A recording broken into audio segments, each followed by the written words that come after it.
Very common question I get asked is, what were your biggest surprises retiring? What caught you off guard? What do you wish you knew ahead of time? So I created this list today. I'm sure you'll find at least one nugget in here that will help you. And I'm being completely honest. Some of these things make me look kind of dumb, and some of them, I don't know. Take it for take it for what it's worth.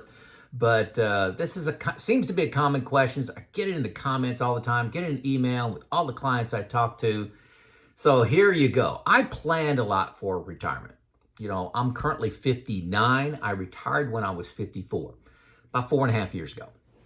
But I actually started saving in my 20s with the 401k process. Put in 6%, and the company matched 6%. That was all great. I invested a lot in myself. That was the best investment you can make in your 20s is in your own education and skill set. So just free bonus there. So my plan in retirement, what I was retiring to, big advice I got out there is got to retire to something. I'll be talking quite a bit about that.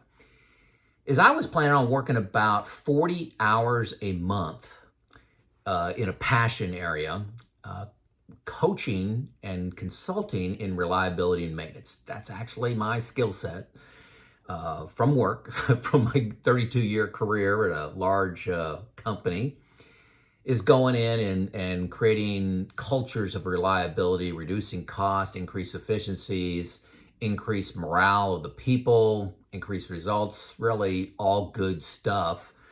And I still enjoy that space, but I'm not doing anything close to what I thought I was retiring to, anywhere close, okay? So, hey, I've got 10 positive surprises in retirement and 4 negative ones. And the negative ones are kind of big. You'll want to hang around for those because good chance you're making some of those mistakes yourself.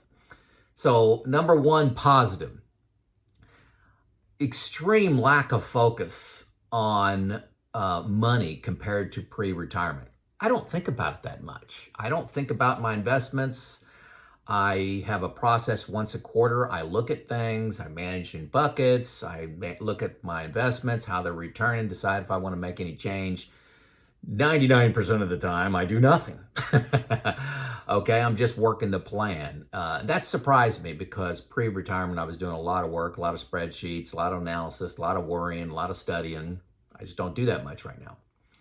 Number two surprise, I'm spending 80% of what my retirement budget was planned to be. 80%.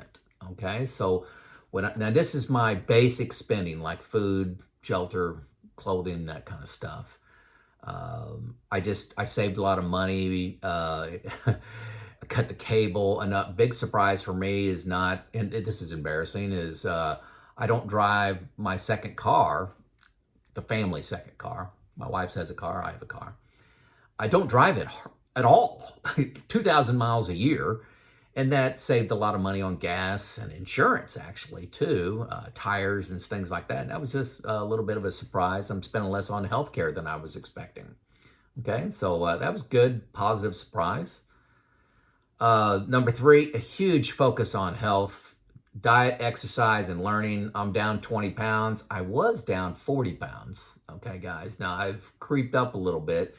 This is my nemesis. This is my battlefront. Every single day I try to win the health battle, and I win most days, but lose a few. I need to get better discipline around that. That's my nemesis. Everybody's got one, I think. Number four, positive surprise. How much time there is in a 24-hour day. Enormous amount of time to do things. You can't just sit around and do nothing all day long. Most people can't do that. But how fast a year goes by. Okay, a year, I can't believe I've been retired 4.5 years. It is extremely fast. You need to retire to something. Think about what you're going to be filling your time with, whatever that hobby is, a business, travel, whatever it is. I do all those. But the enormous amount of time in a day, I can't even imagine being bored in retirement. I'm still at 4.5 years, still going. But years go by fast. Days go by slow, years go by fast. Interesting concept. Retire to something keeps you from working one more year. I talked to so many people. They decided they needed $1 million to retire, just to pick a number, and they got $1.5 million. They got $1.7 million. They got $2 million. It's you keep working that one more year because they don't have the nudge to jump, to do something, to make this radical, insane change to retire. And it is a major step. I talk to people a lot about, hey, you're in an airplane, you've trained on how to jump out of an airplane with a parachute for 40 hours or whatever. But when they open a door and you're looking out, it's pretty scary. That's what retirement looks like. And you need something to push you out, and that is what you're retiring to. Maybe it's travel, okay? Maybe it's start a business. I retired, like I said, to do some reliability and maintenance coaching. I loved doing it. Hot demand for it. COVID hit right about then. But it's very little what I do now. And, be flexible and open is kind of my message here. I do some work in reliability and maintenance, trying to impact people. I wrote a book. I currently write for 2 magazines. I'm on several podcasts. I'm a paid speaker at events. I enjoy doing that, but it's a very small percentage of my time. Don't think I'm real busy doing that. Most of my time, most of my time, most of my working time, if you want to call it that, is, I make a couple of YouTube videos a week, and then I do retirement coaching. I try to talk to 4 people a week, 1 a day. It's all I want to talk to as a retirement coach, to help them on their journey by sharing my journey and decisions I made. But I'm not doing anything close to what I thought I was going to be doing in retirement. And I'm probably working an average week. I probably work 8 hours, if you want to call it work. But I love coaching. I love helping people. So it's a great hobby. I really like it, a hobby, and I make a little money doing it. Okay, so it's great. Okay, number 6, positive surprise. Slow and no scheduled travel is the greatest. We made a trip in February down to Texas and New Mexico, and we didn't have a single hotel reservation, single Airbnb reservation, didn't know where we were going to go. We just started heading out, didn't know when we were coming back. That was pretty cool. Number 7, positive surprise. There's lots of medical options out there to reduce your costs and find the right plan for you. I have a linked video in all my videos on healthcare options, and I'm spending almost half of what I was going to be spending on healthcare. So don't assume that's going to be $2,000 a month for you. I'm paying $950, and that includes dental and vision for a great plan. I love my plan. Number 8, the joy of volunteering. I had no plan to volunteer. I thought I would, but no plans. I'm now president of 2 nonprofits, and I work on the painting crew for Habitat for Humanity, painting houses for people. I love doing all those. Number 9, the joy of learning. I always liked to learn, but I didn't kind of have it structured when I was working. But I have 2 retirement groups now that I learned from. One's on investments and retirement, and one's just on current events and just a bunch of old guys around talking. Another one, I have a book club where we study historical events and how some of the lessons learned apply to today. I think we're going to call that Nob Hill Academy. And academy is a word after Aristotle, one of the Greek philosophers that had an academy where they loved to learn. Number 10, the joy of relationships. Much more time in relationships. When I was working, I was hustling around, and I ran into somebody at Home Depot when I was doing a home project on a Saturday. I said hi and bye because I was in a rush. Now I can stay there and talk to them for an hour. So hooking up with old friends, helping neighbors when a tree falls down. I got an elderly neighbor that I help watch his yard after storms, and just anything he needs around there, and get to spend more time with my parents helping them out. So just that joy of relationships is fantastic surprise for me in retirement. I kind of knew it would be, but it's bigger than what I expected, much bigger. And that's one of the great reasons to retire. So, hey, what were the negative surprises in retirement. And these were kind of big, impactful, didn't hurt me much at all, but I really wish I knew them ahead of time. Um, One is watching others panic in a down market. They have no plan to control for emotions in a bear market. Yeah, I came up with after a lot of study, a bucket approach to managing for down markets. And it was just kind of an academic exercise for me. Yeah, okay, I need to have some money out of the market, some stuff to handle a 4-year bear market and a 4 to 8 year bear market. Yeah, I need to do that. And I did that, but I've always been an all stock person, while I was accumulating. So I went along with the advice, kind of just, okay, I'll put in buckets. But it's been huge, huge. When 2022 came, market goes down 35%. I just went on with my life and I'm watching others panic. And I was so glad that I put those buckets in place, but it was kind of like a priority B for me. Should have been a priority 1. So you've got to have a bear market plan because they do happen. And you don't want to waste one of your years panicking or going back to work because the market's down.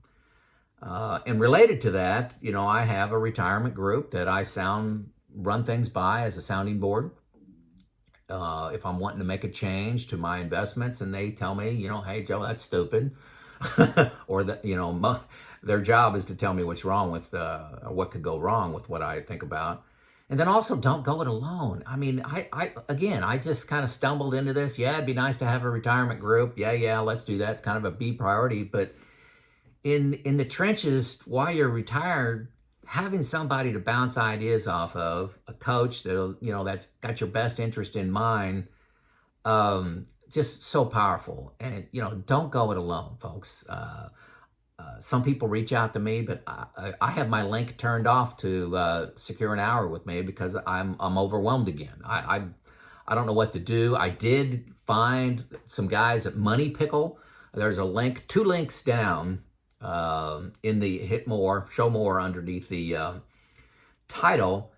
You click on Pickle and you get 45 minutes of free conversation with a financial advisor. Okay, have your topic. Hey, when you look at my plan, I don't know when to take Social Security. I don't know anything about taxes. Whatever your question is, ask these guys. They'll do it for free. They're certified and vetted. So do that. Don't go alone. A great plan trumps fear, folks. Don't go it alone. Have a retirement group. Have a plan for attacking a bear market or living through it. Because if you're working and you have a bear market, you think you're pretty tough. Wait till you're retired. Wait till you don't have any money coming in. Okay, number 2, negative surprise. Again, I was moderately focused on taxes when I was planning my retirement, seeing how much money I had, where it was located. It was a B, maybe even a C priority for me. Now, from a money standpoint, taxes is in the number 1 seat. Managing my taxes. I'm focused on it 10x what I was before. So I stress that to you in a lot of videos. Taxes is something that I thought was a B or C priority, and it's an A+. It's really high up there. It's my number 1 expense in retirement. Number 1. Number 3, my spreadsheets had errors. I'm an engineer, was a plant manager. I know how to make Excel spreadsheets, and dang it, I keep finding errors in those spreadsheets. And a year and a half after I retired, I found a complex software package that would have made my life a whole lot easier. So that's why I preach it so much to you. New retirement, I just love it. It would have saved me 100 hours easy. And some stress because I knew I would, when am I going to find a cell error in my spreadsheet? Save hours, increase my confidence. Hit the link, the first link you see for 2 free weeks. See if you like the format of the software. It's outstanding, especially the differentiator for new retirement versus others is its approach to taxes. So you can see what's happening 10, 20, 30 years in the future. Your number 1 expense. Okay. And number 4, again, an embarrassing one for me. There are 3 phases of spending in retirement. I miss this. I miss this altogether. As soon as you retire, those are your go-go years. Those are your active years where you're wanting to climb the mountains, sail across the seas, start a business. You're wanting to do all that kind of stuff. You have go-go spending, okay? You may have bucket trips to Alaska, Europe, Amazon. I don't know. But then once you approach about 75 years old, you're going to slow down. So you're going to have some slow-go spending. I have slow-go spending less than my go-go spending, obviously. And then no-go spending starting about 80. Those three phases actually really help my retirement plan look better. I'm not using the 4% rule and having that grow with inflation throughout age 90. No, my spending is high, slows down more. And I just didn't have that factored into my spreadsheets at all. And I like when I retired. That was the right time, but I probably could have retired a year, maybe even 2 years earlier if I would have had some better knowledge around how my spending was going to happen. I believe the increase in spending with inflation rhetoric that was out there, and I missed that. So I preach that a lot too. Go spending, slow go, no go spending. So there you go. Did I surprise you with anything of there's 14 surprises there, 4 negative. Was any of them a new one for you? Do you have all of these figured out pre-retirement? Let me know. Say a 14 out of 14, Joe. Was there a surprise that you had in your retirement that I didn't list? Let me know. Last thing, let me know. If you don't have any comments, let me know where you're from in the world. I love hearing that. It gives me great motivation. It's Joe out.